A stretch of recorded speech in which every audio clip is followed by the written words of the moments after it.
What if fire fell from the sky, right in front of thousands of witnesses? What if God answered with flames, while false gods remained silent? This isn't a myth, this isn't a legend. This is the true and terrifying story of the day God sent fire from heaven. This is Elijah versus the prophets of Baal.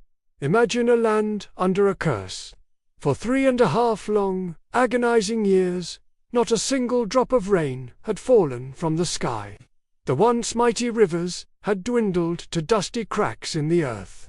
The fields, once green and bountiful, were now barren and brown. The crops had failed completely, and a devastating famine gripped the nation of Israel.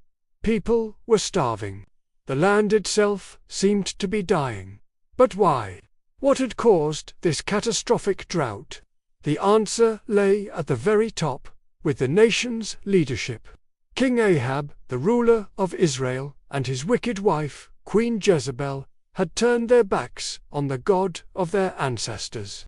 They had led the entire nation down a dark path, persuading them to worship a false god named Baal. Ironically, Baal was worshipped as the god of storms, the god of rain and fire.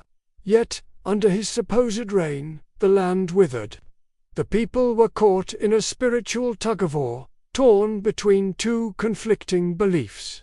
On one side was the one true God, the God of Abraham, Isaac, and Jacob, who had delivered them from Egypt. On the other was Baal, a powerless idol of wood and stone. They were trying to have it both ways, wavering, uncertain. And into this moment of crisis, this spiritual darkness, one man stepped forward, ready to make a stand. His name was Elijah. Elijah, a prophet of the Lord, appeared before the corrupt king Ahab. With unwavering courage, he looked the king in the eye and spoke the hard truth. You have brought this disaster on Israel by abandoning the Lord and worshipping Baal. He didn't mince words. He laid the blame exactly where it belonged. But he didn't stop there.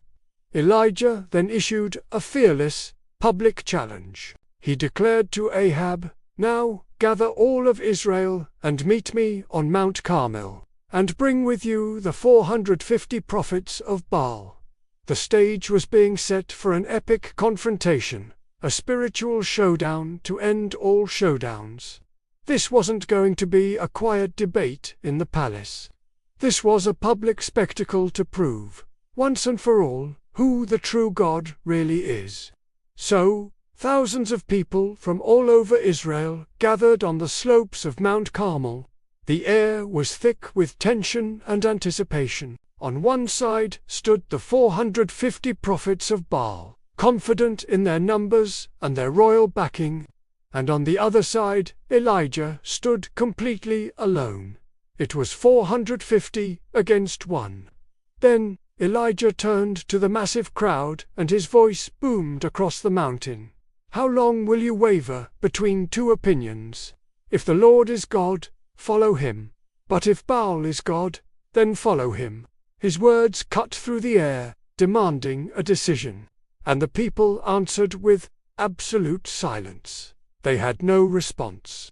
They were still trapped in their indecision. So Elijah proposed a test, a simple but dramatic contest that no one could argue with. He laid out the rules. Let's take 2 bulls. The prophets of Baal will prepare one, and I will prepare the other.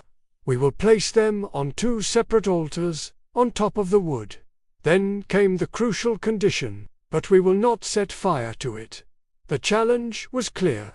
The God who answers with fire, he is the true God. A murmur of agreement swept through the crowd. This was a test they could understand.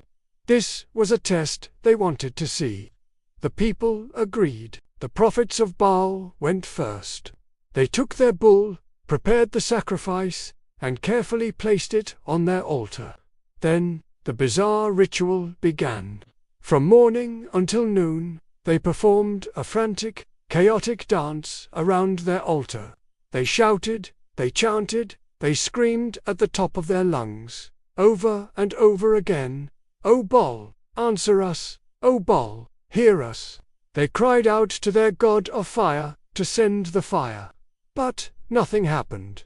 There was no fire, no voice from the sky. Not even a whisper of a sign. The sky remained silent and empty. The sun beat down, but their altar remained cold. As the hours dragged on, the prophets of Baal grew more and more desperate. Their initial confidence began to crumble into a frenzy. They started leaping onto the altar itself, their dancing becoming more wild and unhinged. In a shocking display of devotion, they took out knives and lances and began to cut themselves, following their twisted ritual, until blood was pouring from their bodies, soaking their clothes. Still, there was no fire. It was then that Elijah began to mock them.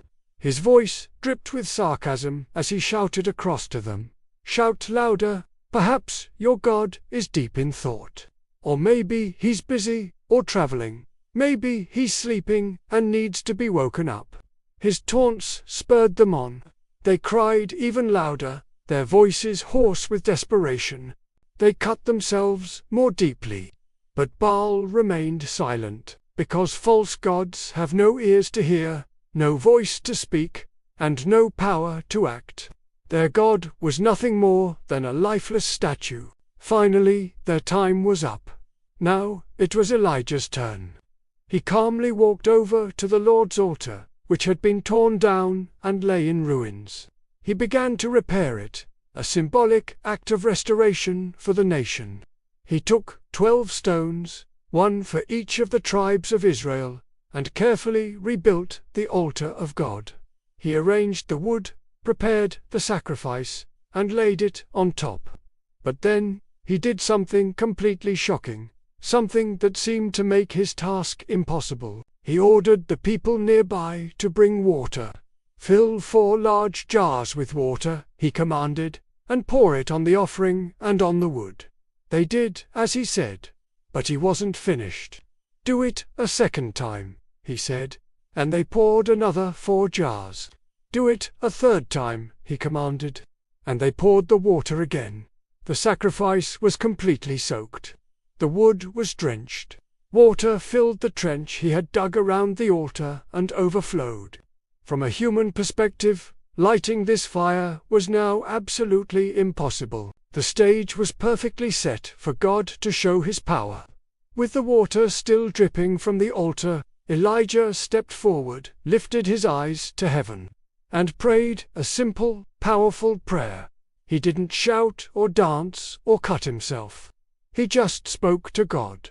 "Lord, the God of Abraham, Isaac, and Israel, let it be known today that you are God in Israel, and that I am your servant, and have done all these things at your command. Answer me, Lord, answer me, so these people will know that you, Lord, are God." And then it happened. Instantly, fire fell from heaven. This wasn't a small spark. It was a blazing inferno that descended with terrifying speed and power. The fire of the Lord consumed the sacrifice. It burned up the water-soaked wood. It vaporized the very stones of the altar, turning them to dust. It even licked up all the water that was in the trench. Everything was gone. The mountain seemed to shake with the power of the display. The thousands of people who witnessed this awesome sight fell on their faces in terror and awe. A single, unified cry rose from the crowd, a thunderous declaration of faith. "The Lord, He is God! The Lord, He is God!" In a single moment, their wavering was over. They had seen the truth with their own eyes. But the story doesn't end there. After 3.5 years of drought, Elijah had one more task. He went to the top of Carmel, bowed down to the ground, and prayed again. This time, he prayed for rain. He sent his servant to look toward the sea 7 times. The 7th time, the servant returned and said, "A cloud as small as a man's hand is rising from the sea." That was the sign. Soon, the sky grew black with clouds. The wind rose, and a thunderous downpour began. Rain poured down on the thirsty land, ending the long famine. God had not only shown his power with fire, but he had also shown his mercy with rain. He had restored the land. This incredible story isn't just about fire from the sky. It's about faith. It's a powerful reminder that when the world seems to be following false promises, when the voices of doubt shout loudly, our God is not silent. He still answers with power. Just like on Mount Carmel, God is still the only true God today, and he is worthy of all our worship. The Lord, he is God. Thanks for watching. If this story inspired you, please like, share, and subscribe for more.